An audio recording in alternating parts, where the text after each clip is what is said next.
ક્યારેક કેવો હોય છે ખબર છે, એક જ તસવીર પણ એની અંદર જાણે આખી વાર્તા સમાયેલી હોય. તો આજે આપણે બસ એવી જ એક તસવીરને ઉકેલવાના છીએ, એની પાછળની અદ્ભુત કહાનીને જાણવાના છીએ. આ જુઓ, પહેલી જ નજરમાં શું લાગે છે? એવું જ ને કે જાણે આખું જંગલ ભડભડ સળગી રહ્યો હોય. સૂકી જમીન છે અને પાંદડા વગરની ડાળીઓ.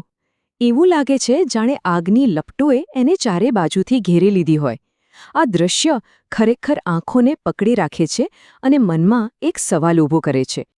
તો શું જે દેખાય છે એ જ હકીકત છે, કે પછી કુદરતનો કોઈ જાદુ આપણી સામે છે? ચાલો સાથે મળીને આ રહસ્ય પરથી પડદો ઉઠાવીએ. તો આપણે આપણી આ સફરની શરૂઆત કરીએ છીએ એ પહેલી છાપથી. મતલબ કે જે આપણને પહેલીવાર જોતા લાગે છે. એક એવો ભૂપ્રદેશ જે જાણે ભડકે બળી રહ્યો હોય અને આપણને વિચારવા પર મજબૂર કરી દે. તો હવે સમય આવી ગયો છે કે આપણે ભ્રમ પાછળનું સાચું કારણ જાણીએ. આ કોઈ આગ નથી. ના, આ તો પ્રકૃતિની એક અદ્ભુત જીવંત કલાકારી છે. આ છે કેસુડો. એનું બીજું નામ છે ફ્લેમ ઓફ ધ ફોરેસ્ટ, એટલે કે જંગલની જ્વાળા. અને એનું વૈજ્ઞાનિક નામ છે બ્યુટિયા મોનોસ્પર્મા. વસંત બેસે ને એટલે પાનખર પછી આ ઝાડ પર પાંદડા આવે એ પહેલાં જ સીધા કેસરી ફૂલોથી લચી પડે છે. અને આ જ ફૂલો દૂરથી જોઈએ તો આગની જ્વાળાઓ જેવો ભાસ કરાવે છે. સવાલ એ થાય કે આ વૃક્ષ આવું અનોખું કેમ દેખાય છે? આની પાછળનું વિજ્ઞાન શું છે? ચાલો એની આ ખાસ રચનાને થોડું નજીકથી સમજીએ. આ વૃક્ષની દરેક વાત ખરેખર અદ્ભુત છે અને બધું એકબીજા સાથે જોડાયેલું છે.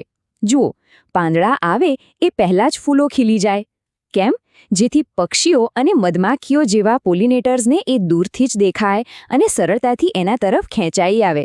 એટલું જ નહીં, આ વૃક્ષ સૂકા વાતાવરણમાં પણ આસાનીથી ટકી રહે છે અને હવામાંથી નાઇટ્રોજન લઈને જમીનમાં ભેળવે છે, જેથી જમીન વધારે ફળદ્રુપ બને. અને આ ફૂલોનો આકાર તમે નજીકથી જુઓ તો પંજા જેવો છે. આ કોઈ સામાન્ય ડિઝાઇન નથી. પક્ષીઓ આરામથી તેના પર બેસી શકે અને રસ પી શકે તે માટેની ગોઠવણ છે. એટલે આ માત્ર એક ફૂલ નથી, આ તો જાણે આખી ઇકોસિસ્ટમને જીવંત રાખવા માટેનું એક પરફેક્ટ આમંત્રણ છે. તો વિજ્ઞાન તો સમજ્યા, પણ આ વૃક્ષની વાત અહીં પૂરી નથી થતી.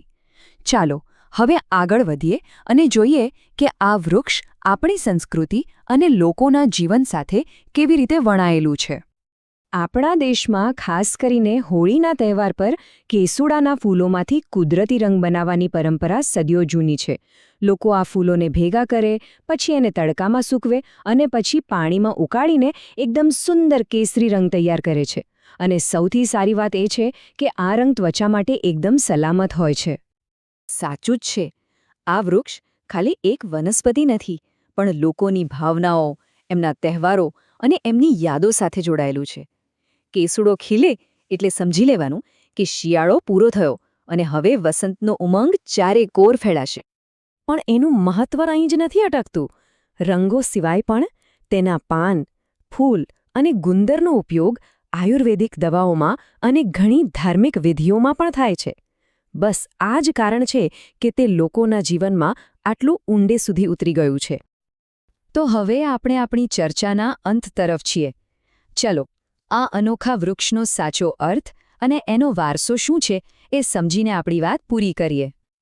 તો જે શરૂઆતમાં આપણને આગનો ભ્રમ લાગતું હતું, તે ખરેખર તો જીવન, પુનર્જન્મ અને ગમે તેવી મુશ્કેલ પરિસ્થિતિમાં પણ ટકી રહેવાની તાકાતનું પ્રતીક છે. આ વૃક્ષ આપણને શીખવે છે કે સૌથી કઠોર સમય પછી પણ સૌંદર્ય ખીલી શકે છે. આ તો માત્ર એક છબીની વાર્તા હતી. હવે જરા વિચારો, આપણી આસપાસની પ્રકૃતિમાં આવી કેટલીય કહાનીઓ અને કેટલાય રહસ્યો છુપાયેલા હશે, જે બસ આપણી શોધખોળની રાહ જોઈ રહ્યા છે.